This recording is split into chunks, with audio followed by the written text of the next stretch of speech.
Okay, screen दिसते बेटा? हो सर. ओके. गुड मॉर्निंग सर्वांना, शुभ प्रभात. विद्यार्थी मित्रांनो, आपल्या मिशन आरंभ 2027 करिता आयोजित हा जो मिशन आरंभ ऑनलाईन मार्गदर्शन वर्ग आयोजित करण्यात आलेला आहे तो म्हणजे आपल्या जिल्हा परिषद अहिल्यानगर आणि आता सध्या मे महिन्यामध्ये चालू असणारा श्रीरामपूर पंचायत समिती यांच्या संयुक्त विद्यमाने हा या ठिकाणी ऑनलाईन मार्गदर्शन वर्ग सुरू आहे. यामध्ये तुम्हाला जी तुमची प्राथमिक शिष्यवृत्ती परीक्षा असते इयत्ता 4थी साठी आता लागू झालेली आहे मागील वर्षापासून, या परीक्षेसाठी तुमची पूर्वतयारी करण्याच्या हेतूने म्हणजे तुम्ही त्या परीक्षेला अतिशय चांगल्या प्रकारे तुम्ही सामोरे जाल या पद्धतीची चांगली तयारी करून घेण्यासाठी हे सर्व ऑनलाईन मार्गदर्शन वर्ग आहेत. तुम्ही सर्वजण हुशार आहेत निश्चितच, म्हणूनच तुम्हाला या क्लाससाठी निवडलेला आहे. इयत्ता 3री मध्ये तुमच्यासोबत भरपूर मुलं आपल्या जिल्ह्यामध्ये शिकत होती, परंतु तुम्ही त्या सर्वांमध्ये ज्या आपल्या मिशन आरंभाच्या परीक्षा शाळेमध्ये झाल्या होत्या त्यामध्ये चांगला अभ्यास करून त्या ठिकाणी चांगले गुण मिळवलेले आहेत आणि ते गुण मिळवल्यामुळे तुम्हा सर्वांना या ठिकाणी या ऑनलाईन मार्गदर्शन वर्गाचा लाभ सर्व विद्यार्थ्यांना मिळतोय आणि त्यामुळे तुम्ही सर्वजण या ठिकाणी दररोज आपल्या जिल्ह्यातील वेगवेगळ्या तज्ञ मार्गदर्शक शिक्षकांच्या माध्यमातून तुम्हाला या ठिकाणी मार्गदर्शन केल्या जात आहे आणि तुम्ही सर्व विद्यार्थी त्या मार्गदर्शनाचा लाभ घ्यावा. सर्व विद्यार्थ्यांनी ही आलेली संधी आणि या संधीचं आपण सर्वांनी सोनं केलं पाहिजे, कारण अशा प्रकारची संधी पुन्हा पुन्हा आपल्या आयुष्यात येत नसतात. आलेल्या संधीचं आपण चांगलं सोनं केलं पाहिजे आणि परीक्षेमध्ये घवघवीत यश संपादन करून आपण जे वर्षभर ज्या तज्ञ मार्गदर्शकांचं मार्गदर्शन या ठिकाणी घेतलं त्यांनी तुमच्यावर दाखवलेला विश्वास आपल्या सर्वांना सार्थक करायचा आहे आणि येणाऱ्या 2027 ला जी प्राथमिक शिष्यवृत्ती परीक्षा होईल त्या परीक्षेमध्ये चांगले गुण मिळवून या ठिकाणी तुम्हाला उत्तीर्ण व्हायचं आहे.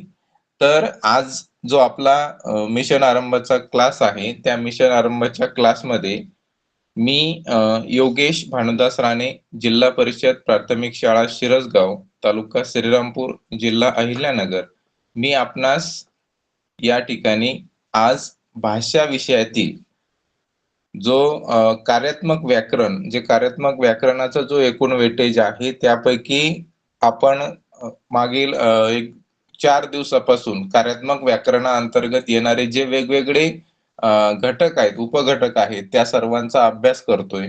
काल आपण पाहिलं की काल मॅडमनी तुम्हाला कालच्या तासिकेमध्ये विरामचिन्ह, त्याच्या अगोदर लिंग असेल, वचन असेल, हे सर्व व्याकरणाचे भाग आहेत आणि या व्याकरणाअंतर्गत आपल्याला एकूण वेटेज त्या ठिकाणी दिलेलं असतं आणि त्यापैकी साधारणतः 5 ते 6 प्रश्न व्याकरणावर आधारित आपल्याला विचारले जातात. त्यामधील आज जो घटक आहे तो तुमच्यासाठी मी घेऊन येत आहे, त्याचं नाव आहे वाक्याचे भाग. मित्रांनो, वाक्य आपण पाहतो पुस्तकामध्ये परिच्छेद असतो, परिच्छेदामध्ये अनेक वाक्य त्या ठिकाणी दिलेले असतात, पण नेमकं वाक्य कशाला म्हणायचं तर आपण इयत्ता 1ली मध्ये शिकलो बघा, त्यावेळेस सुरुवात आपण अशी केली का क, ख, ग असे एक स्वतंत्र अक्षर, एक एक अक्षर आपण शिकलो. त्यावेळेस त्या स्वतंत्र अक्षराचा आवाज सरांनी किंवा मॅडमनी आपल्याला शिकवताना हा क आहे, हा ख आहे, हा ग आहे, असे स्वतंत्र अक्षर तुम्हाला ज्ञ पर्यंत, मग अ पासून आहा पर्यंतचे जे स्वर असतील ते स्वर आणि क पासून ज्ञ पर्यंतचे जे व्यंजन आहे ते व्यंजन तुम्हाला स्वतंत्र त्या ठिकाणी शिकवले असतील किंवा त्याचा स्वतंत्र लेखनाचा सराव तुमच्याकडून करून घेतला असेल, तर ते झाले अक्षर, कारण ते स्वतंत्र एकटच आहे, ते आहे अक्षर. आणि अक्षरानंतर त्या काही अक्षर मिळून त्या ठिकाणी तयार होतात मग शब्द. मग त्याच्यामध्ये व्यंजन आणि स्वर हे सुद्धा एकत्र होतात, म्हणजे त्याला काना, मात्रा, उकार हे लागून परत त्याच्यापासून या ठिकाणी आपण जर पाहिलं तर तुम्हाला चित्रामध्ये दिसते पहा, चित्रामध्ये जर पाहिलं तर पहिला हा आहे अक्षर, नंतर या ठिकाणी हा जो दिसतोय तुम्हाला हा आहे शब्द.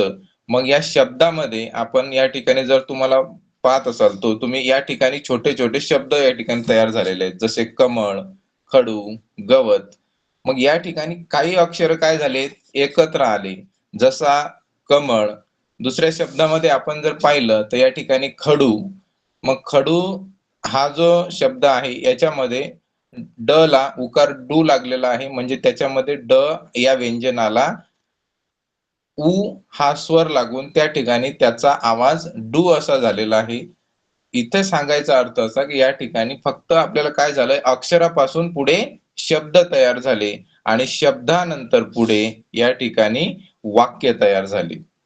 वाक्य बघा, मग आता शब्दांपासून पुढे वाक्य तयार झालं. जसं उदाहरण म्हणून मी या ठिकाणी दिलेलं आहे तुम्हाला, कमल गवत आन.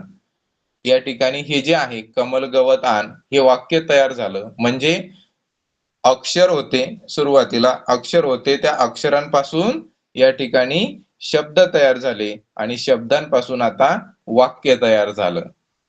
आणि याच्यानंतर आपण पुढे पाहिलं तर या अनेक वाक्यां मिळून एक परिच्छेद तयार होतो. पॅराग्राफ आपण त्याला इंग्रजीमध्ये पॅराग्राफ म्हणतो. हा परिच्छेद तयार होतो आणि मग त्या परिच्छेदामध्ये अनेक वाक्य असतील, मग त्याच्यामध्ये विरामचिन्ह असतील, याचा समावेश होऊन त्या परिच्छेदाच्या माध्यमातून एखादा कवी असेल किंवा एखादा लेखक असेल, तो त्याचं म्हणणं अतिशय प्रभावीपणे मांडत असतो, जेणेकरून वाचकांना ते चांगल्या पद्धतीने समजलं पाहिजे. तर अशा पद्धतीने हा अक्षरांपासून तर अगदी याच्यापर्यंत म्हणजे परिच्छेदापर्यंतचा प्रवास असतो आणि तो त्या ठिकाणी लेखनाच्या माध्यमातून आपल्या भाषेचा प्रचार करण्यासाठी, आपले म्हणणे एका व्यक्तीपासून दुसऱ्या व्यक्तीपर्यंत पोहोचवण्यासाठी त्याचा वापर केला जात असतो. तर आता या वाक्याची, आता महत्वाचं आपल्याला वाक्य आणि या वाक्यामध्ये सुद्धा दोन भाग असतात. तर ते दोन भाग कसे, ते दोन भाग कोणते असतील, तर ते आजच्या तासिकेमध्ये आपण अभ्यासणार आहोत. म्हणजे आजच्या आपल्या तासिकेचे दोन भाग आहेत. त्या वाक्याचे दोन भाग आहेत, ते म्हणजे उद्देश्य आणि विधेय.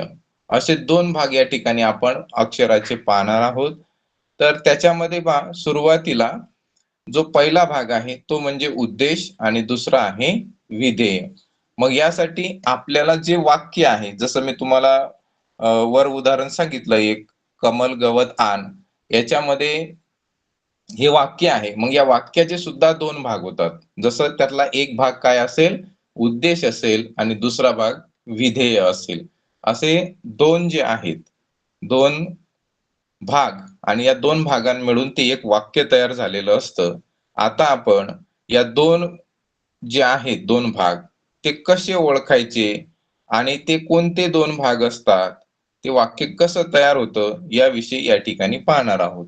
तर त्यातील महत्वाचा पहिला जो भाग आहे तो म्हणजे उद्देश्य. आता उद्देश्य, उद्देश्य कशाला म्हणायचं, तर याच्यामध्ये वाक्यात क्रिया करणारा कोण, वाक्यामध्ये पहा, शब्दामध्ये याच्यामध्ये या व्याख्येमध्येच आपल्याला ही व्याख्या जर आपण काळजीपूर्वक समजून घेतली तर आपल्याला अतिशय सोपं जाणार आहे. म्हणजे तुम्ही एकदा हे समजून घेतलं की तुमच्या लक्षात येईल आपल्याला कशाला काय म्हणायचंय. इथं या ठिकाणी ही पहा, पहिली ही व्याख्या जी आहे ही महत्वाची व्याख्या आहे. या ठिकाणी ही व्याख्या आपल्याला समजून घ्यायची आहे. वाक्यात क्रिया करणारा कोण असा प्रश्न क्रियापदाला विचारल्यास जे उत्तर मिळते त्यास उद्देश्य असे म्हणतात. आता वाक्यामध्ये क्रिया करणारा कोण आहे, म्हणजे त्या वाक्यामध्ये तो कर्ता कोण आहे, हे जर आपल्याला समजलं तर त्या वाक्याचा उद्देश आपल्याला कळतो. मग हे कसं जाणून घ्यायचं, तर या ठिकाणी बघा खाली सूचना दिलेली आहे. इथे तुम्हाला सांगितलेलं आहे का हा जो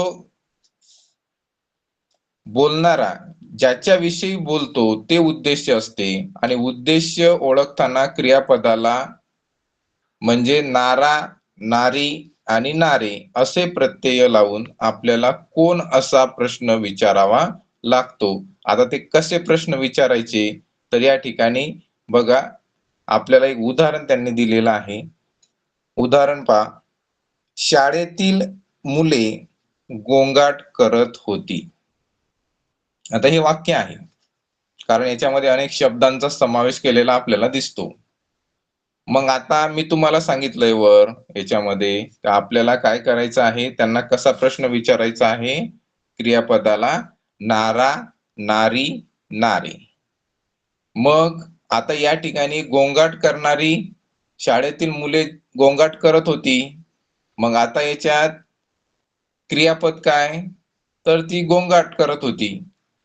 क्रियापद काय आहे, कारण क्रिया काय आहे त्या ठिकाणी, वाक्याची क्रिया काय आहे, तर गोंगाट करण्याची क्रिया आहे. मुलं गोंगाट करतायत.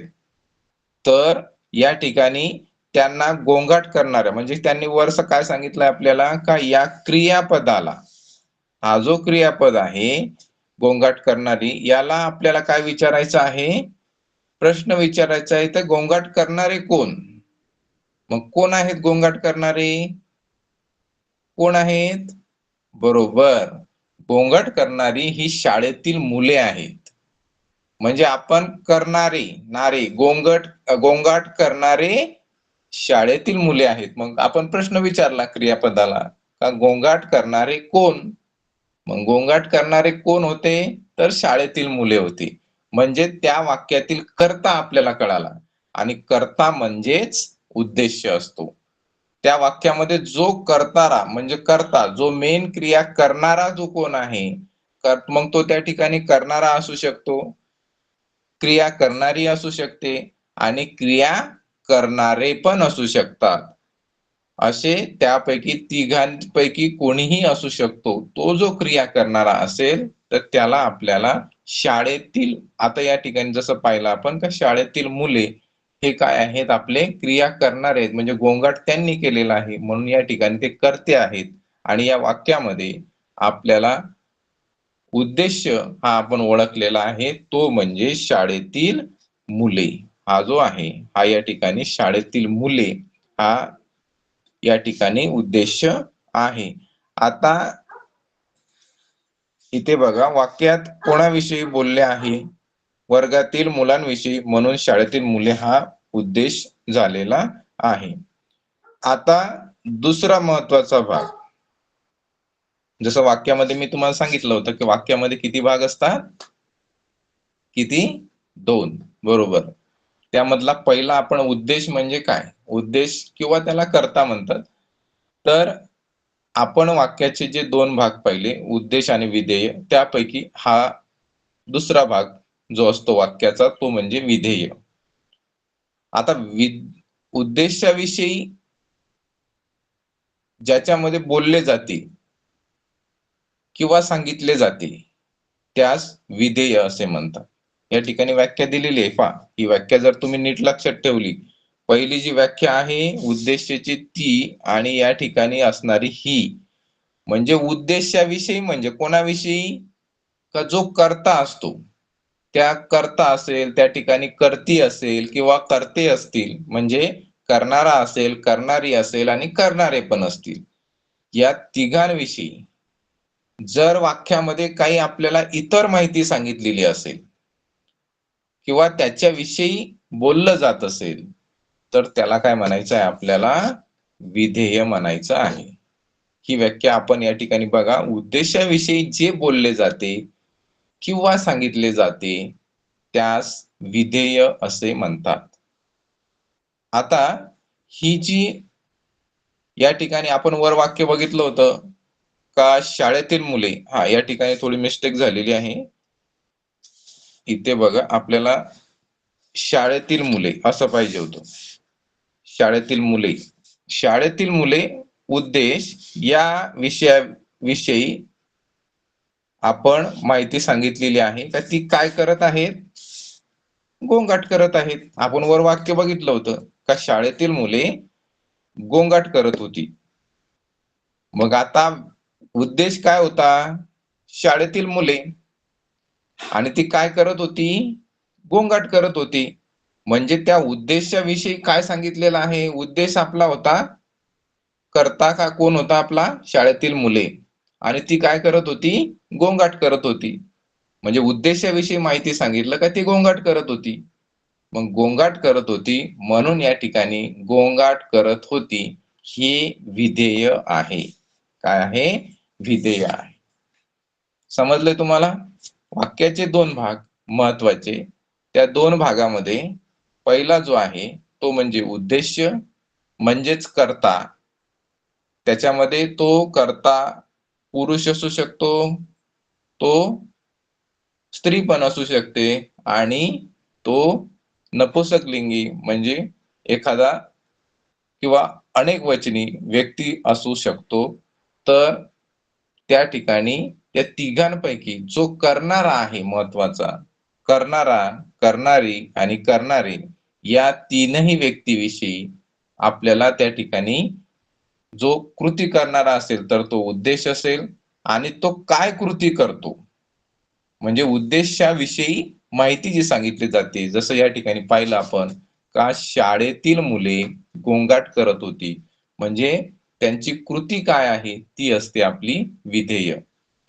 आता यानंतर जेव्हा तुम्ही वरच्या वर्गामध्ये जाल, तर हाच घटक आणखी सविस्तरपणे तुम्हाला पुढे अभ्यासायचा आहे.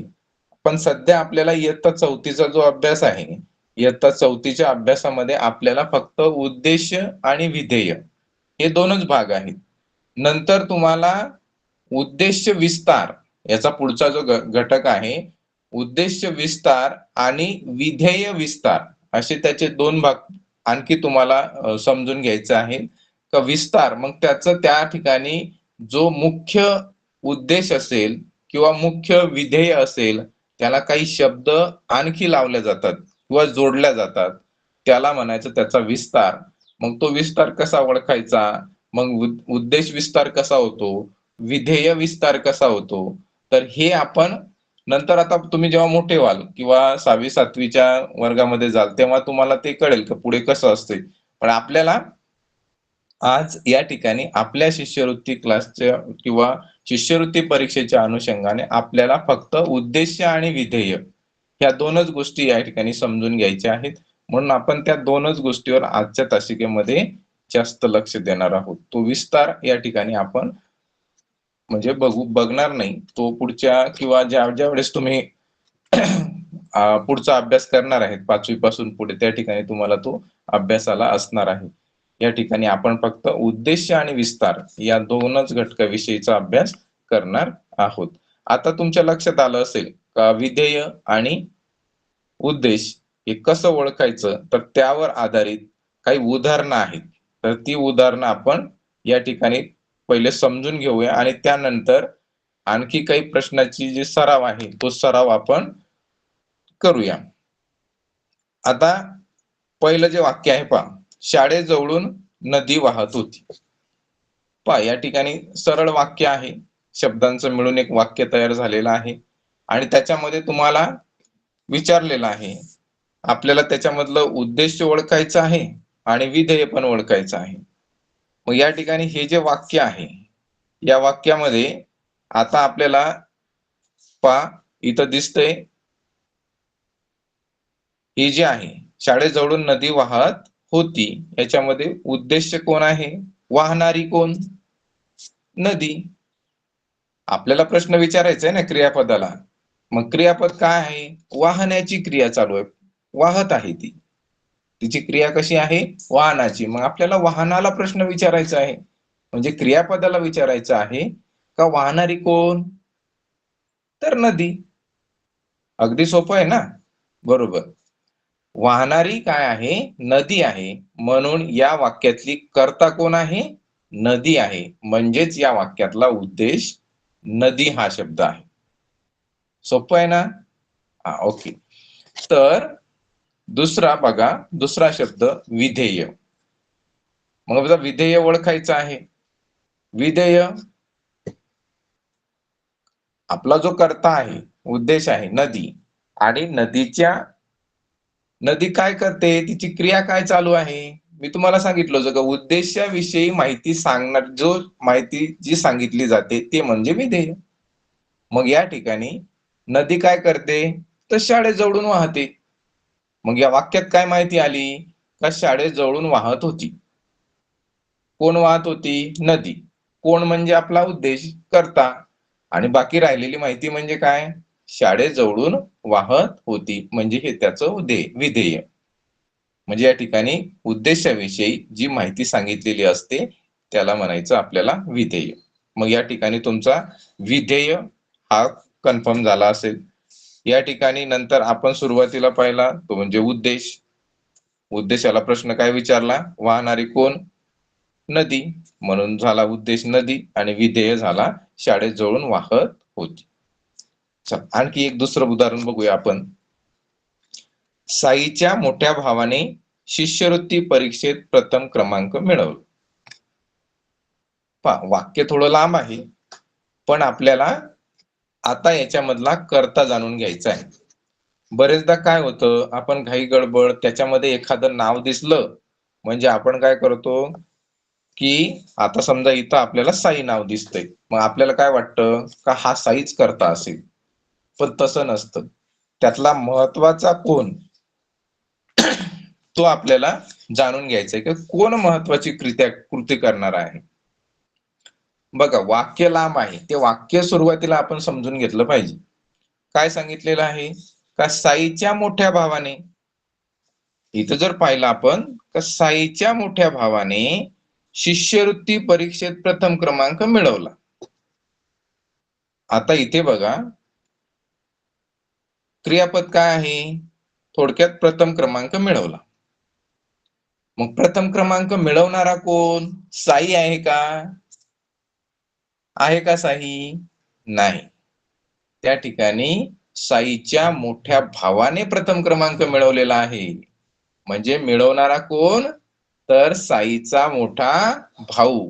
म्हणून या ठिकाणी आपण पाहतोय का वाक्याचा उद्देश काय दिलेला आहे? साईच्या मोठ्या भावाने. आणि या उद्देशाविषयी काय माहिती सांगितलेलं आहे? साईच्या मोठ्या भावाने काय केलं? तर शिष्यवृत्ती परीक्षेत प्रथम क्रमांक मिळवला. आहे ना. वाक्य जरी मोठं असलं तर आपण त्याला व्यवस्थित प्रश्न विचारला त्याही अगोदर महत्वाचं म्हणजे वाक्याचा अर्थ आपल्याला स्पष्ट समजून घ्यायचा आहे का वाक्यामध्ये काय क्रिया आहे. ते जर आपण व्यवस्थित समजून घेतलं तर आपल्याला तो प्रश्न अतिशय सुंदर आणि अतिशय सोप्या पद्धतीने समजून घेऊन त्या प्रश्नाचे गुण आपल्याला घेता येतील.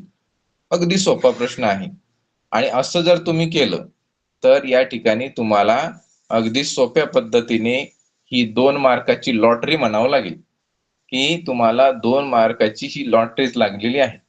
अगदी सोपा प्रश्न असतो आणि अशा पद्धतीने तुम्हाला ते 2 मार्क सहजपणे त्या ठिकाणी मिळून जातील. पुढचा प्रश्न पहा. मनुष्य हा वसाहत करून राहणारा प्राणी आहे. आपण पाहतो का जो माणूस आहे तो या ठिकाणी काही एक 4-2 घरं एकत्र ज्या ठिकाणी राहतील त्या ठिकाणी तो वसाहत करून राहतो. आता वाक्य पुन्हा एकदा, मग राहणारा कोण? तर मनुष्य. मग मनुष्य हा स्वतः. मनुष्य काय करतो? मनुष्य हा. म्हणून वाक्यातला उद्देश काय आला? मनुष्य हा. राहिलेलं काय? मनुष्य हा काय करतो? तर वसाहत करून राहणारा प्राणी आहे. पहा आपल्याला इथं सहज लक्षात येतं. हा जो आहे मनुष्य, मग एवढा फक्त मनुष्य हा. नंतर वसाहत करून राहणारा जो आहे, मग राहिलेला भाग कोणता आहे आपला? हा जो राहिलेला भाग आहे. राहिलेला भाग वसाहत करून राहणारा प्राणी आहे. मग म्हणून उद्देश आणि विधेय या ठिकाणी आपण समजून घेतलेला आहे. आता वसाहत करून राहणारा प्राणी आहे. मनुष्य हा सुद्धा एक प्राणी आहे बरं का. नाहीतर तुम्ही म्हणा सर मनुष्याला तुम्ही कसं काय प्राणी म्हटलंय? तुम्ही परिसर अभ्यासच्या पुस्तकामध्ये शिकले असाल का मनुष्य हा सर्वात बुद्धिमान प्राणी आहे. ज्या पद्धतीने इतर प्राणी आहेत तसाच मनुष्य सुद्धा हा एक प्राणी आहे, तो सजीव प्राणी आहे. आलं लक्षात? या ठिकाणी मनुष्य हा वसाहत करून राहणारा प्राणी आहे. तो बुद्धिमान सुद्धा आहे. इतर प्राण्यांच्या तुलनेमध्ये तो सर्वात बुद्धिमान प्राणी आहे. आता पुढचा प्रश्न बघूया. आता या ठिकाणी आपण समजून घेतलेलं आहे का उद्देश कशाला म्हणायचं, विधेय कशाला म्हणायचं. आता त्यानंतर आपल्याला काही प्रश्नांचा सराव या ठिकाणी करायचा आहे. आता पहा, प्रश्नांचा सराव या ठिकाणी आपण जर समजून घेतलं तर पहा, पहिला प्रश्न आहे, पहिला प्रश्न, डोळ्यावरचा जाड भिंगाचा चष्मा त्यांनी काढला. समजा असं गृहीत धरा, एक आजोबा आहेत आणि आजोबांनी डोळ्यावरचा जाड भिंगाचा चष्मा त्यांनी काढला. आता जरी आपल्याला वाटत असेल, आजोबा या ठिकाणी दिलेलं नाही, आजोबा आहेत आणि आजोबा क्रिया करणारे आजोबा आहेत, पण आजोबाचं नाव आलंय का? आपल्याला वाक्यामधला उद्देश महत्वाचा कोण आहे, तर डोळ्यावरचा जाड भिंगाचा चष्मा त्यांनी काढला. चष्मा काढणारा कोण? क्रिया कोणावर झालेली आहे? डोळ्यावर झालेली आहे, बरोबर. म्हणून या ठिकाणी आता डोळ्यावरचा जाड भिंगाचा चष्मा त्यांनी काढला. कोणी काढला? काय लक्षात येतंय आपल्या? कोणी काढला? अगदी बरोबर, त्यांनी काढला. क्रिया कोणी केली? त्यांनी केली. मी तुम्हाला सुरुवातीलाच सांगितलं होतं, तो करणारा असू शकतो, ती करणारी असू शकते आणि ते करणारे पण असू शकतात. मग या ठिकाणी करणारे, काढणारे कोण? त्यांनी. म्हणून या प्रश्नाचा उद्देश जो आहे तो या ठिकाणी त्यांनी हा पर्याय. क्रिया कोणी केलेली आहे? त्यांनी केलेली आहे. म्हणून हा शब्द या ठिकाणी वाक्याचा उद्देश होईल. समजलं ना? अगदी सोपं आहे, अवघड काहीच नाही. दुसरा प्रश्न बघूया. आमच्या बाबांनी तिला असेच वेगवेगळे प्रश्न विचारले. याच्यात तर तुमच्या सहज लक्षात यायला पाहिजे, अगदी सोपं आहे. प्रश्न काय आहे? पुन्हा एकदा वाचा. एकदा जर आपल्याला अर्थ कळाला नाही तर तो प्रश्न पुन्हा वाचा, कारण आपल्याला जो उद्देश आणि विधेय ओळखायचं आहे ते आपण तुम्हाला सांगितलेलं आहे का करणारा, करणारी, करणारे, एवढं लक्षात ठेवायचं. नारा, नारी, नारी, ह्या जर 3 गोष्टी लक्षात ठेवले तुम्ही का तुम्हाला एकही प्रश्न अवघड जाणार नाही वाक्याचे भाग सोडवताना. मग आमच्या बाबांनी तिला असेच वेगवेगळे प्रश्न विचारले. कोण विचारले? विचारणारे कोण आहेत? आमच्या बाबांनी. आमच्या बाबांनी हा जो शब्द आहे तर हा करणार आहे. मग आमचे बाबा म्हणजेच पर्याय क्रमांक 1 हे त्याचं उत्तर होईल, आमच्या बाबांनी. Okay, very good. पुढचा प्रश्न बघूया. पहा, पुढचा प्रश्न आहे, ब्रिटिश सत्तेविरुद्ध महात्मा गांधी यांनी वेळोवेळी लढे पुकारले. आता हे वाक्य तुमच्यासाठी नवीन असेल, कारण अजून तुम्ही भारताचा इतिहास किंवा स्वातंत्र्यानंतरचा इतिहास हा तुमच्या अभ्यासाला नाही. परंतु आपण शाळेमध्ये महात्मा गांधी असेल, सावरकर असतील किंवा छत्रपती शिवाजी महाराज असतील, अशा अनेक नेत्यांच्या जयंत्या, पुण्यतिथ्या आपण शाळेमध्ये साजऱ्या करत असतो. तुम्ही त्या भाषणामध्ये भाग पण घेता आणि त्यामध्ये आपण माहिती किंवा एखादं आपल्या शाळेतले गुरुजी असतील, मॅडम असतील, हे काय करतात, आपल्याला त्या ज्या व्यक्तीची जयंती, पुण्यतिथी असेल त्याच्याविषयीची माहिती आपल्याला सांगत असतात. त्यावेळेस आपल्याला माहिती कळालेली आहे, जरी ती आपल्या अभ्यासक्रमात नसली तरी आपल्याला कळतं का जी ब्रिटिशांची सत्ता आपल्या भारतावर होती, त्यांनी 150 वर्ष आपल्या भारतावर राज्य केलं. त्यावेळेस महात्मा गांधींनी सत्य आणि अहिंसाच्या माध्यमातून या ब्रिटिश सत्तेविरुद्ध त्यांनी काय दिला होता? लढा दिला होता. आता सांगायचा हेतू हा का हे वाक्य जरी आपल्याला नवीन वाटत असलं तर तो वाक्याचा अर्थ त्या अनुषंगाने आपण समजून घेतला पाहिजे. वाक्य काय आहे, वाक्याकडे येऊया आपण आता.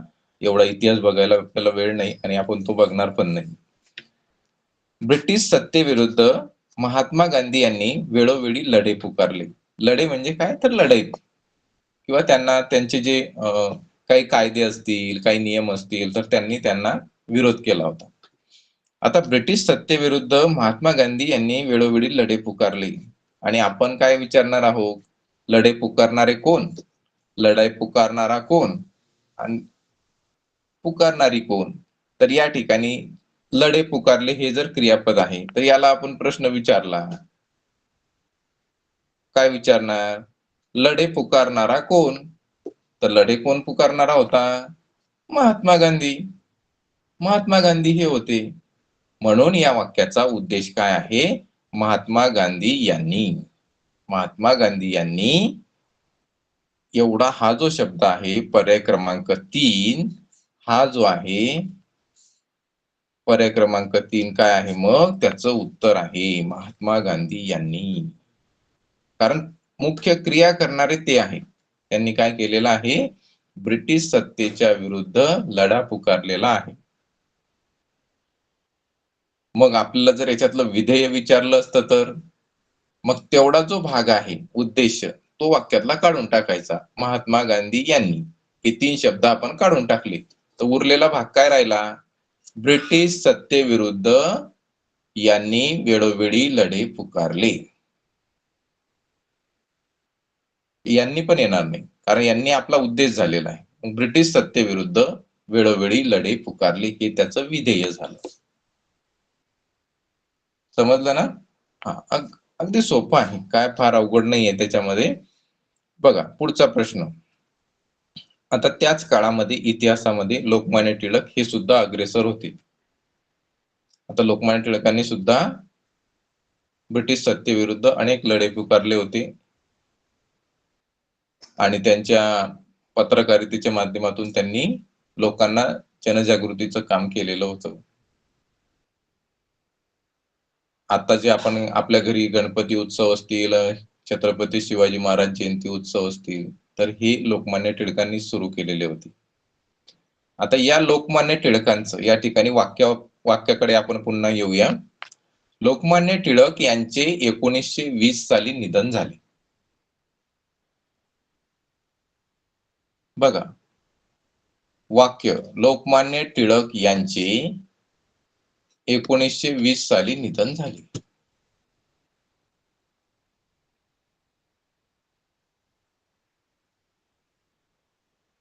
कोणाचे, लोकमान्य टिळक. तर या ठिकाणी पर्याय काय येईल आपला, लोकमान्य टिळक. आता खेळात सगळे मित्र रमले. आता खेळात अमोलचे सगळे मित्र रमले. आता इथं वाक्य बघा, सुरुवातीलाच मी तुम्हाला सांगितलं होतं का या ठिकाणी आपल्याला करता अमोल हा एक दिसतोय, नाव दिसतोय म्हणून तो करता नाही, तर त्याच्यामध्ये तिथं अमोल असेलच असं नाही. अमोलचं नाव आलं पण खेळामध्ये अमोल असेलच असं वाक्यावरून आपल्याला दिसत नाही. अमोलचे सगळे मित्र रमले म्हणजे असं नाही तिथं अमोलच आहे म्हणून, तिथं अमोल नसू पण शकते, परंतु त्या ज्या गटाला आहे 4-5 जणांचा मित्रांचा ग्रुप आहे त्याला अमोलचे मित्र म्हणून काही लोक ओळखतात, बरोबर. तर त्या अमोलचा जो मित्र आहे या ठिकाणी पहा, हे जे अमोलचे सगळे मित्र ही क्रिया करणारे आहेत. कोण रमले आहेत, तर अमोलचे सगळे मित्र रमलेले आहेत. अमोलचे सगळे मित्र त्या ठिकाणी रमलेले आहेत. सर फक्त अमोल नाही, अमोलचे मित्र रमलेले आहे. हा, अमोलचे सगळे मित्र, अमोलचे सगळे मित्र या ठिकाणी जमलेले आहेत. म्हणजे काय येईन उद्देश, उद्देश काय येईन बेटा बडाक, अमोलचे सगळे मित्र रमलेले आहेत. रमले आहेत, खेळात रमले आहेत म्हणजे रमणारे अमोलचे सगळे मित्र आहेत, म्हणून अमोलचे सगळे मित्र हा पर्याय त्या ठिकाणी येईल. अमोलचे सगळे मित्र म्हणजे पर्याय क्रमांक 4. अमोलचे सगळे मित्र. मित्र. हा आपला वाक्यातला उद्देश आहे. Very good. पुढचा प्रश्न बघूया. आता इथं आपल्याला विधेय ओळखायचं आहे. आतापर्यंत आपण काय झाले, उद्देश ओळखले, आता विधेय ओळखायचं आहे. म्हणजे कर्ता जो आहे किंवा उद्देश जो आहे तो काय करतोय, त्याची काय क्रिया चालू आहे ती आपल्याला ओळखायची. आता भीतीने त्याचे पाय लटलटू लागले. कोणाचे पाय? त्याचे पाय. त्याचे पाय. त्याचे पाय हा जो उद्देश आहे. आता याच्या व्यतिरिक्त आपल्याला आता त्याचे पाय काय करू लागले? त्याचे पाय हा उद्देश आहे. त्याचे पाय काय आहे? हा उद्देश आहे. ते भीतीने लटलटू लागली. ही उद्देशाविषयीची आपल्याला क्रिया सांगितलेली आहे. आलं लक्षात? भीतीने त्याचे पाय लटलटू लागले ही या ठिकाणी आपल्याला दिसतं. म्हणून पर्याय क्रमांक 2 विधेय म्हणजे पर्याय क्रमांक 2 लक्षात घ्या. आता इथं उद्देश आणि विधेय दोन वेगवेगळ्या क्रिया आहेत. सुरुवातीला आपण पाहिले होतं तो उद्देश, त्याचे पाय. ओके, मग तो काय येईल? त्याचे पाय. लटलटणारे कोण? त्याचे पाय. म्हणजे करणारा, करणारी, करणारे कोण आहेत? त्याचे पाय आहेत. म्हणून हा झाला उद्देश. पण आता उद्देशाचा विधेय आपल्याला बघायचा आहे. म्हणजे उद्देश काय क्रिया करतोय? तर भीतीने लटलटू लागली. राहिलेला भाग कोणता आहे वाक्यामधला? इथे हा भीतीने आणि लटलटू लागले. मग पर्याय क्रमांक 2 भीतीने लटलटू लागले हे त्याचं विधेय झालं. पुढचा प्रश्न पाहूया. आता तुम्हाला दोन्ही गोष्टी समजल्या असतील. पहा, थोर पंजाबी लाला लजपतराय हे जबर जखमी झाले. बघा, वाक्य पूर्व समजून घ्यायचं की त्याच्यामध्ये काय अर्थ आहे, त्या वाक्याचा अर्थ लावण्याचा प्रयत्न करायचा. आता थोर पंजाबी नेते असं पाहिजे होतं ते वाक्य. थोर पंजाबी नेते लाला लजपतराय हे जबर जखमी झाले. मग आता जखमी होणारे कोण? महत्वाचे क्रियापद काय आहे? आपले जखमी झाले. मग जखमी होणारे कोण? थोर पंजाबी लाला लजपत राय. हे पूर्ण, ह्या काय आहे? हा पूर्ण या ठिकाणी हे नाही, हे येणार नाही. एक मिनिट हा. थोर पंजाबी लाला लजपत राय हा त्याचा उद्देश आहे, ते करणारे. मग या उद्देशाविषयी काय सांगितलेलं आहे आपल्याला? का हे जबर जखमी झाले. हे काय झाले? जबर जखमी झाले. मग या ठिकाणी आपला उद्देश जो आहे, हा जो राहिलेला भाग आहे, याला म्हणायचं आपल्याला उद्देश. म्हणजे हे जबर जखमी झाले. मग हे कुठं आहे? आपल्याला कुठं दिसतंय पर्यायामध्ये? तर पर्याय क्रमांक 2 हे जबर जखमी झाले. आता तुमच्या लक्षात आलं असेल, करणारा जो महत्वाचा आहे तो त्याच्यावर फोकस करायचं. करणारा म्हटला का उद्देश, करता, आणि त्याने काय केलं, त्याच्यावर काय क्रिया झाली किंवा त्याच्याविषयी काय माहिती सांगितलेली आहे, ते म्हणजे त्या वाक्याचं विधेय. म्हणजे राहिलेला भाग हा विधेय असतो. एवढं लक्षात. तुमच्या एकदा करता म्हणजे उद्देश लक्षात आलं का विधेय आपोआप तुमच्या लक्षात येईल. फक्त त्याच्यापैकी आपल्याला उद्देश नेमका काय, कारण तो आपल्याला दिशाभूल करणारा पण असणार आहे. आता तुम्हाला यावर्षी विचारणारा प्रश्न आपण पुढे बघूया. यावर्षी परीक्षेला कसा प्रश्न विचारला होता याच्यावरती, तर ते सुद्धा आपण पाहणार आहोत. तो येईल आपल्या पीपीटी मध्ये पुढे. तर पहा, 8वा प्रश्न काय आहे? घराच्या जवळ मुले खेळत होती. घराच्या जवळ मुले खेळत होती. तर आता इथे आपल्या लक्षात येतं, खेळणारी कोण? तर मुले, ती उद्देश. मग ती मुले काय करत होती? तर घराच्या जवळ खेळत होती. आहे ना सोपं? पहा, घराच्या जवळ खेळत होती. खेळणारी कोण? मुले. मुले काय झाला? उद्देश. मुले काय करत होती? घराच्या जवळ खेळत होती. विधेय. म्हणजे हा झाला विधेय. ओके. विधेय. विधेय. काय झाला? विधेय. अगदी सोपं आहे.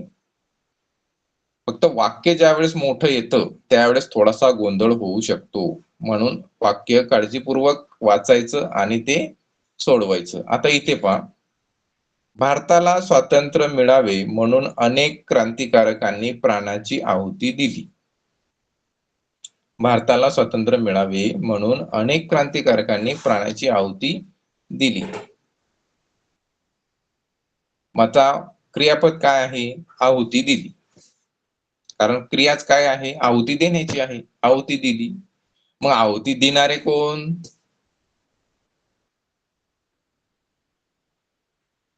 क्रांतिकारी. बरोबर. म्हणजे आहुती देणारे आहेत आपले क्रांतिकारी. पण ते क्रांतिकारी कोण? एकटा क्रांतिकारी आहे का? नाही. त्या ठिकाणी अनेक क्रांतिकारकांनी हे आहे वाक्याचा उद्देश, कर्ता. त्यांनी काय केलं? भारताला स्वातंत्र्य मिळावे म्हणून प्राणाची आहुती दिली. राहिलेला भाग पहा. राहिलेला भाग जर तुम्ही इथं बघितला तर भारताला स्वातंत्र्य मिळावे म्हणून प्राणाची आहुती दिली. आणि पर्याय क्रमांक 1 बघा. भारताला स्वातंत्र्य मिळावे म्हणून त्यांनी प्राणाची आहुती दिली. हा बघा, या ठिकाणी आता तुम्हाला दिसेल. भारताला स्वातंत्र्य मिळावे म्हणून प्राणाची आहुती दिली. हे त्याचं विधेय झालं. बघा, तुम्हाला उद्देश ओळखता आला का तुम्हाला विधेय ओळखणं अतिशय सोपं जाणार आहे. म्हणून आपल्याला सुरुवातीला त्यातला उद्देश ओळखून घ्यायचा आणि राहिलेला भाग म्हणजे विधेय असतो. त्यांनी ते उत्तर बाणेदारपणे नाकारले. आता कोण असेल कर्ता? कोणे? बाणेदारपणे नाकारले. क्रिया काय आहे? नाकारण्याची आहे. नाकारले. मग नाकारणारे कोण? त्यांनी.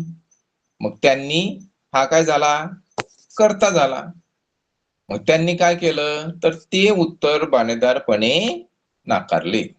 पर्याय क्रमांक 3. पहा, इथं दिसतोय तुम्हाला पर्याय क्रमांक 3. ते उत्तर बाणेदारपणे नाकारले. पहा, आपण 10 प्रश्न घेतले आणि 10ही प्रश्न अगदी अतिशय सोपे होते आणि तुम्हाला चांगले समजले पण असतील. अतिशय सोपे प्रश्न होते. आता पुढे बघा. आता असं असतं कधी कधी असा पण प्रश्न तुम्हाला विचारला जाऊ शकतो. आता आपण प्रश्न प्रकार पहिला काय बघितला होता? का वाक्यातील उद्देश ओळखा. दुसरा प्रश्नाचा प्रकार बघितला, वाक्यातलं विधेय ओळखा. आता आपण पाहणार आहोत की एखादं वाक्य दिलेलं आहे आणि तुम्हाला सांगितलेलं आहे की त्या वाक्याला काय करा? उद्देश जोडा. उद्देश जोडा म्हणजे कोण? कर्ता जोडा. मग कर्ता जोडा. पहा, प्रश्न क्रमांक 11. कर्ता जोडा. त्या ठिकाणी तुम्हाला इथे रिकामी जागा सोडलेली आहे, त्या ठिकाणी आपल्याला कर्ता जोडायचा आहे. मग आता आपल्याला माहित काय सांगितलेलं आहे? डॅश डॅश डॅश हे पुणे जिल्ह्यातील खेड येथील रहिवासी होते. आता आपल्याला अभ्यास करताना हे माहित असलं पाहिजे का पुणे जिल्ह्यातील खेड येथे खालीलपैकी कोण राहत होता किंवा कोण राहत होते हे आपल्याला माहिती असलं पाहिजे. तर आपल्याला उद्देश हा अचूक निवडता येईल. कारण इथं जर आपण बघितलं तर हे चारही व्यक्ती कशा आहेत? उद्देश आहेत, कर्ता आहेत. पण याच्यापैकी अचूक उद्देश आपल्याला निवडायचा आहे. म्हणजे अचूक उद्देश म्हणजे बरोबर. या ठिकाणी हे पुणे जिल्ह्यातीलच रहिवासी असले पाहिजे. तो उद्देश कुठला असला पाहिजे? पुणे जिल्ह्यातील खेड तालुका इथला रहिवासी असला पाहिजे. आपण भगतसिंग हे पुणे जिल्ह्यातील खेड रहिवासी आहे. भगतसिंग हा कर्ता आहे, उद्देश आहे. पण तो त्या पुढील वाक्याला जुळणारा आहे का? नाही. कारण पुणे जिल्ह्यातील खेड इथे राहणारे जर रहिवासी कोणी असेल तर ते म्हणजे आहेत, कोण आहेत? माहित आहे का तुम्हाला? ते आहेत शिवराम हरी राजगुरू. त्यांना राजगुरूच म्हणायचे, पण त्यांचं पूर्ण नाव या ठिकाणी शिवराम हरी राजगुरू हे त्यांचं पूर्ण नाव आहे. आणि ते पुणे जिल्ह्यातील खेड येथील रहिवासी आहेत. म्हणून या ठिकाणी या वाक्यातला उद्देश, अचूक उद्देश जो कोणता असेल तर शिवराम हरी राजगुरू हा तो पर्याय असेल. आता म्हणूनच खेड जे तालुका जो आहे पुणे जिल्ह्यातील, त्या ठिकाणी त्याचं नाव पण बदललेलं आहे, राजगुरुनगर असे म्हणतात. पूर्वी त्याचं खेड असं नाव होतं, म्हणजे कागदोपत्री अजूनही खेडच आहे, पण लोक त्याला या ठिकाणी राजगुरुनगर असं म्हणतात. आता पहा पुढचा प्रश्न, इथे पण आपल्याला उद्देश जोडायचा आहे. उद्देश जोडायचा म्हणजे कर्ता जोडायचा आहे. पाऊस पडेल या आशेने टिंब पेरणी करतात. हे तर आपल्याला अगदी सोपं माहिती आहे. आपण सर्वजण ग्रामीण भागात राहतो, आपले आई वडील शेतात काम करतात. मग आता या ठिकाणी पाऊस पडेल या आशेने मजूर काम करतात, पण आपल्याला त्या वाक्याला अचूक असा उद्देश ओळखायचा आहे. मजूर तर काम करतोच, आपल्या आई वडिलांबरोबर मजूर पण करतो, पण वाक्य अर्थपूर्ण होतं का? नाही. तर त्या ठिकाणी शेतात काम करणारा कोण असतो? शेतकरी असतो. शेतकरी हा, म्हणून पाऊस पडेल या आशेने शेतकरी पेरणी पेरणी करतात. Very good. म्हणजे या ठिकाणी आपला उद्देश काय येईल मग? शेतकरी. काय येईल? शेतकरी. ओके. आता पुढे आपण बघूया पुढचा प्रश्न. बघा 13वा प्रश्न. टिंब तुमचा सूरपारंबीचा खेळ पाहिला. आता पहा, चारही पर्याय जर आपण लावून बघितलं तर कोणता येईल ग? तुमचा सूरपारंबीचा खेळ पाहिला. आपण तुम्हाला तिसरीला नाही, चौथीला आहे तो धडा. गुणग्राहक राजा या पाठामधलं हे वाक्य आहे. आता चौथीचा अभ्यासक्रम तुमचा बदलणार आहे. तुम्हाला नवीन पुस्तक येणार आहेत, नवीन कविता येणार आहेत, नवीन धडे येणार आहेत. दुसरी, तिसरी आणि चौथी ही सगळी पुस्तकं बदलणार आहेत. हा एखाद्या वेळेस तुम्हाला धडा असेल नसेल, मी पण अजून नवीन पुस्तक बघितलेलं नाही. आता या ठिकाणी बघा, तुमचा सूरपारंबीचा खेळ पाहिला. आता आपण चारही पर्याय त्या ठिकाणी लावून बघूया. आम्ही तुमचा सूरपारंबीचा खेळ पाहिला. तो तुमचा सूरपारंबीचा खेळ पाहिला. ते तुमचा सूरपारंबीचा खेळ पाहिला. त्यांचे तुमचा सूरपारंबीचा खेळ पाहिला. इथं जर पाहिलं तर 3 आणि 4 इथं बसणारच नाही, कारण त्यामुळे आपलं वाक्य अर्थपूर्ण होतच नाही. आपण जे जनरली बोलतो तसं ते वाक्य होतच नाही. आता तो तुमचा सूरपारंबीचा खेळ पाहिला, हे पण मला काय असं अर्थपूर्ण वाटत नाही. पहिला पर्याय जर आपण तिथं टाकला, आम्ही तुमचा सूरपारंबीचा खेळ पाहिला, तरी वाक्य अतिशय सरळ आणि अर्थपूर्ण या ठिकाणी आपल्याला दिसतं. म्हणून त्या ठिकाणी तुमचा सूरपारंबीचा खेळ पाहिला या वाक्याचा उद्देश काय असेल तर आम्ही असेल. तुम्हाला सांगितलं होतं, आता सूरपारंबीचा खेळ पाहणारे कोण? आम्ही. म्हणून या ठिकाणी पाहणारे आम्ही, म्हणून या वाक्याचा उद्देश होईल आम्ही. 14. आपल्याला वडिलांबरोबर हे वाक्य चुकलेलं आहे बरं का. आपल्या गावातील पाहिजे होतं. नाही, आपापल्या वडिलांबरोबर ईदगाहला चालली होती. आपापल्या वडिलांबरोबर ईदगाह हा मुस्लिम समाजाचा एक सण आहे. त्या ठिकाणी ईदगाह मैदान किंवा ईदगाह एक सण आहे. त्या दिवशी तुमच्या आपल्याला वडिलांबरोबर ईदगाहला चालली होती. कोण चालली होती? त्यांचे मुलं आपापल्या वडिलांबरोबर, हे पण होऊ शकतं. परंतु इथं जर पर्याय क्रमांक 3 जर पाहिला तर गावातील मुले आपापल्या वडिलांबरोबर ईदगाहला चालली होती. हे वाक्य अतिशय सोपं, सुटसुटीत, सरळ वाटतं. या ठिकाणी आपण पर्याय क्रमांक 3 हा आपले उद्देश या ठिकाणी आहे असं गृहीत धरूया. कारण एवढी सोपी आणि सरळ वाक्य तुम्हाला परीक्षेला येतीलच असं नाही. या ठिकाणी आपण उदाहरणांचा सराव म्हणून करतोय. पहा, भीमा नदीवर बांधलेले धरण आहे. मग आता या ठिकाणी बांधलेले धरण कोणते? तर उजनी हे धरण आहे. हे तुम्हाला सामान्य ज्ञानामध्ये, तुमचं सामान्य ज्ञान पण स्ट्रॉंग असलं पाहिजे. जसं राजगुरुनगरचं मी तुम्हाला सांगितलं खेड मधले राजगुरू आहेत, भगतसिंग पंजाब मधले आहेत. हे तुम्हाला थोडक्यात माहिती जे आहेत, आपण शाळेमध्ये ज्या जयंत्या पुण्यतिथ्या साजऱ्या करतो ते तुम्हाला माहिती असलं पाहिजे. म्हणजे त्याच्यामुळे काय होईल, तुम्हाला तो सराव करायला सोपं जाईल. आता खालील वाक्यातील विधेय जोडा. आता विधेय जोडा म्हणजे त्याला राहिलेला भाग कोळी लोक. मग कोळी लोक काय करतात? आता तुम्हाला इथं परत आलं सामान्य ज्ञान. तुम्हाला माहिती असलं पाहिजे का कोळी लोक कोणत्या महिन्यात समुद्राला नारळ अर्पण करतात, समुद्राची पूजा कधी करतात? तर आपल्याकडे जे रक्षाबंधन असतं, नारळी पौर्णिमा, त्या दिवशी ते समुद्राची पूजा करतात आणि त्यानंतर त्यांच्या मत्स्य व्यवसायाला सुरुवात केली जाते त्या वर्षाच्या. तर या ठिकाणी मग नारळी पौर्णिमा कधी असते? तर श्रावण महिन्यात असते. मग पर्याय क्रमांक 2 मध्ये काय सांगितलंय? श्रावण महिन्यातील पौर्णिमेला समुद्राला नारळ अर्पण करतात, हे त्याचं विधेय होईल. सगळी मुले काय करतात? मकर संक्रांतीचा सण तुम्हाला माहित आहे. मग सगळी मुले आपली मम्मी जी सुगडांची पूजा करते, मुलं करतात का? नाही करत. म्हणजे तो येणार नाही. मग मकर संक्रांतीला सरस्वतीची पूजा करतात? नाही करत. तिसरा पर्याय बघा, मकर संक्रांतीला पतंग उडवतात. पतंग उडवतात.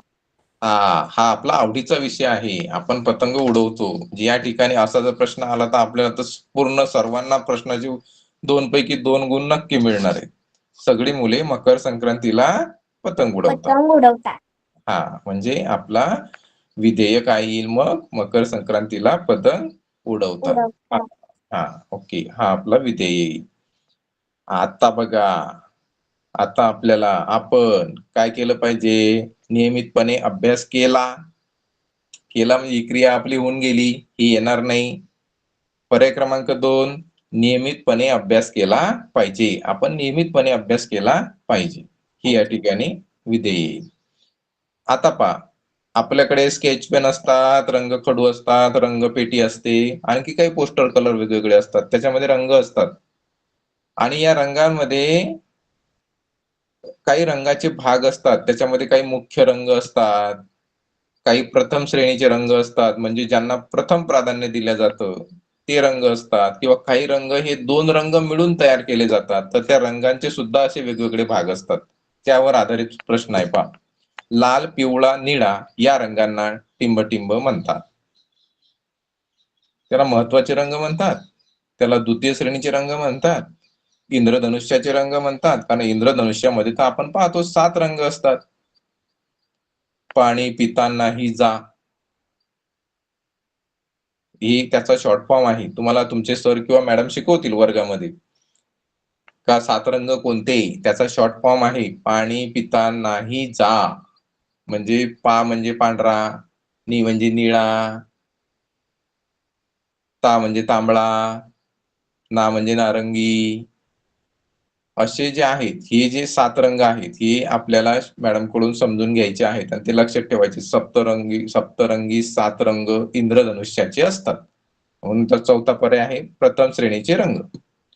मग हे लाल, निळा, पिवळा हे काय आहेत? तर हे प्रथम श्रेणीतले रंग आहेत, कारण ते स्वतंत्र आहेत. ते कुठल्याही 2 रंगांचे मिळून तयार झालेले नाहीत, ते स्वतंत्र आहेत. लाल, पिवळा आणि निळा त्यांना प्रथम श्रेणीचे रंग म्हणतात. आणि दुसरा त्यांना एक मुख्य रंग पण म्हणतात. या ठिकाणी महत्वाचे रंग म्हटले, मुख्य रंग म्हटलेले नाही, म्हणून आपला पर्याय क्रमांक येईल 4, प्रथम श्रेणीचे रंग म्हणतात. आता आपण जाऊया महत्वाचा प्रश्न. बघा, या वर्षीची जी स्कॉलरशिपची पहिलीच परीक्षा झाली, या वर्षी जी पहिलीच परीक्षा झाली, त्या पहिल्या परीक्षेमध्ये प्रश्न विचारला होता का खालील वाक्यातील उद्देश्य भाग ओळखा. आता जो पेपर झाला तुम्हाला मिळेल शाळेत, मॅडम वगैरे समजून सांगतील, तर त्याच्यामध्ये पहा प्रश्न आला होता, स्वच्छ केलेल्या फरशीचे मोठे चौकोन जणू त्यांचीच वाट पाहत होते. पहा आता इथं वाक्याचे 2 भाग, स्वच्छ केलेले मोठे चौकोन आणि पुढचं जे वाक्य आहे, जणू त्यांचीच वाट पाहत थांबले होते. आणि उद्देश काय सांगितलं मी तुम्हाला? मग वाट पाहणारे कोण? फरशीचे मोठे चौकोन. पण कशा फरशीचे? स्वच्छ केलेल्या फरशीचे. स्वच्छ केलेल्या फरशीचे मोठे चौकोन. या ठिकाणी स्वच्छ केलेल्या फरशीचे मोठे चौकोन हा काय येईल मग? उद्देश येईल. पर्याय क्रमांक 1. हा, असं आपल्याला समजून घ्यायचंय. बघा किती सोपा प्रश्न टाकला होता परीक्षेला. आणि बरेच जण म्हणायला लागले पालक परीक्षा कठीण होती, परीक्षा कठीण होती. आपण जर असं समजून घेतलं आणि त्याचा नीट जर अभ्यास केला तर कुठलाच पेपर आपल्याला अवघड जाणार नाही. तुम्ही सर्व मुलं हुशार आहेत आणि तुम्ही निश्चितच असा चांगला अभ्यास करून काय होणार आहेत? चांगले मार्क मिळवणार आहेत. याची मला शाश्वती आहे. तुम्ही सर्व मुलं हुशार आहेत आणि तुम्ही जर रोज रोज जी तासिका होते त्या रोज तासिकेचा त्या ठिकाणी महत्वाचे जर तुम्ही स्क्रीनशॉट काढून घेतले किंवा ज्या महत्वाच्या गोष्टी आपण आज क्लासमध्ये शिकलो त्या लगेच जर आपल्या वही किंवा नोटबुक मध्ये लिहून ठेवल्या तर त्या तुम्हाला निश्चितच काय होणार आहेत? परीक्षेच्या वेळी उपयोगाला येणार आहेत. कारण तुम्ही आज शिकले रोज नवीन नवीन मॅडम किंवा सर तुम्हाला शिकवायला येणार आहेत आणि शिकवायला आले का तुम्हाला काय होईल? मग मागच्या गोष्टी तुम्ही विसरत जाल. त्यापेक्षा प्रत्येकाने काय करायचं? आपल्याकडे एक वही ठेवायची. या तारखेला मी हे शिकलो. परत तुम्ही शाळेत गेल्यानंतर त्याचं काय होईल तुमचे सर किंवा मॅडम तुम्हाला पुन्हा ती तासिका घेतील आणि त्यावेळेस मात्र तुम्हाला सरांनी तासिका सुरू केली रे केली का लगेच तुमच्या लक्षात येईल का हा वाक्यातील भाग माझ्या वहीमध्ये मला राणे सरांनी शिकवला होता. मग मी लगेच ते बघेल आणि हा सरांनी मला सांगितलं होतं करणारा कोण, करणारी कोण, करणारा कोण. हा असं विचार करणारे कोण? हा करणारे, करणारा, करणारे तिन्ही. हा तर त्याच्याविषयी आपल्याला उद्देश कळाला तर लगेच आपल्याला उद्देश पण कळणार आहे आणि विधेय पण कळणार आहे. जसं या वाक्यामध्ये पहा, परीक्षेला विचारलेला प्रश्न आहे या वर्षीच्या. आता जी परीक्षा झाली ना आपली 4थीची आणि ज्याची तुम्ही तयारी करताय त्या परीक्षेमध्ये आलेला प्रश्न आहे. अवघड होतं का काही? अतिशय सोपा प्रश्न होता. पण मुलांनी त्याच्यामध्ये गोंधळ केला असेल. आणि इथं आपण पाहतो फरशीचे मोठे चौकोन. पर्याय सुद्धा एकच दिलेला आहे फरशीचे मोठे चौकोनाचा. मग ते वाट पाहणारे हे जर आपल्याला कळालं तर आपण याचं काय करू शकलो असतो? अचूक उत्तर आपल्याला समजू शकेल. तर पहा आणखी भरपूर पीपीटी भरपूर प्रश्न मी तयार केले होते. पण आपलं काय झालंय आता आपला इथंच भरपूर वेळ गेला. असे मी आणखी 10 प्रश्न तुमच्यासाठी तयार करून आणलेले होते. पण ते आता मला या ठिकाणी काय करावं लागेल? आपल्या वेळेअभावी थांबावं लागेल. हा बघा तुम्हाला सोप्पा या ठिकाणी एक स्वाध्याय देतो. याचा काय करा तुम्ही स्क्रीनशॉट काढा. बघा याच्यामधलं काय ओळखायचं आपल्याला? कर्ता ओळखायचंय. पहिलं वाक्य पहा, राम शाळेत जातो. जाणारा कोण? राम. पर्याय ब. असे प्रश्न आहेत. हे स्क्रीनशॉट काढा. पटपट तुम्हाला 4 हे देतो मी आणि ते नंतर तुम्ही वहीत सोडवा घरी. हा बघा आणि हाच आहे म्हटलं आता विधेय ओळखा म्हणजे पुढचा भाग पहा. राजू क्रिकेट खेळतो. राजू काय करतो? काय खेळतो? क्रिकेट. हा क्रिकेट खेळतो. वाक्यातील विधेय हे तुम्ही काय करायचे आहे? स्क्रीनशॉट करून आज वहीमध्ये लगेच सोडून पाहिजे. म्हणजे त्याचा जर तुम्ही प्रॅक्टिस केली ना तर तो घटक तुम्ही कधीच विसरणार नाही. तुम्हाला छान पद्धतीने तो घटक समजेल. तर ओके, मग आजची तासिका कशी वाटली ग? खूप छान. हा ओके, मग आता तुम्ही सर्वजण छान अभ्यास कराल. आजची तासिका जेवढी तुम्हाला चांगली समजली तसे छान मार्क तुम्हाला पडले पाहिजे सर्वांना. छान अभ्यास करा. सर्वांना शुभेच्छा. आणखी आता उद्या नवीन मॅडम किंवा सर येतील त्यांचा पण आपण या ठिकाणी काय करूया? त्यांची तासिका समजून घेऊया. पण लक्षात ठेवा मी तुम्हाला काय सांगितलं? प्रत्येकाने वही नोटबुक ठेवून आपल्याला रोजच्या क्लासचं समजून घ्यायचं आहे काय करायचं ते. Okay okay. ओके चला गुड बाय. सर्वांना शुभेच्छा. उन्हात खेळू नका बर का? नाही.